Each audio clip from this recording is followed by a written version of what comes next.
Quand la nouvelle est tombée, Lev Kamyshev n'a pas hésité.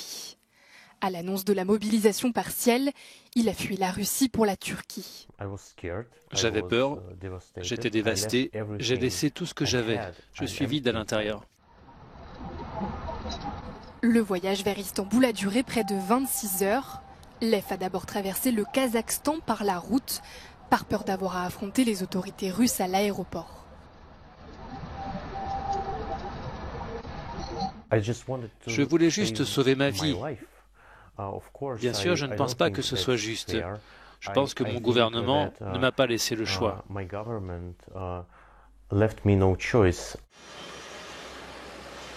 Les autorités turques estiment qu'environ 10 000 personnes en provenance de Russie se sont envolées vers Istanbul depuis l'annonce de la mobilisation. Chaque jour, plus d'une centaine de vols relient les deux pays. Les avions sont pleins à craquer. Pourtant, les prix ont parfois été multipliés par 10. Mais pour certains dirigeants de l'Union européenne, ces hommes ne sont pas les bienvenus.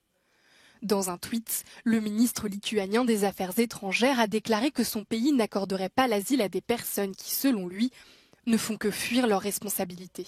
L'Agence des Nations Unies pour les réfugiés a déclaré de son côté à Euronews que ceux qui demandent l'asile devaient être soutenus où qu'ils se trouvent et quelle que soit leur origine. Si vous restez et que vous vous battez, vous pouvez aussi être mobilisé.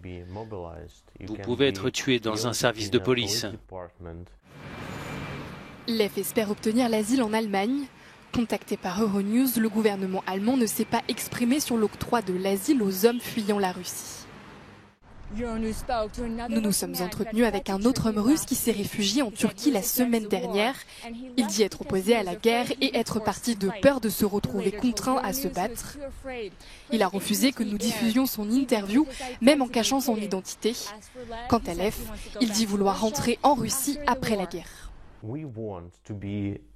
Nous voulons être ces hommes à la fin de la guerre qui n'ont pas tiré. Nous reviendrons, nous reconstruirons une nouvelle Russie.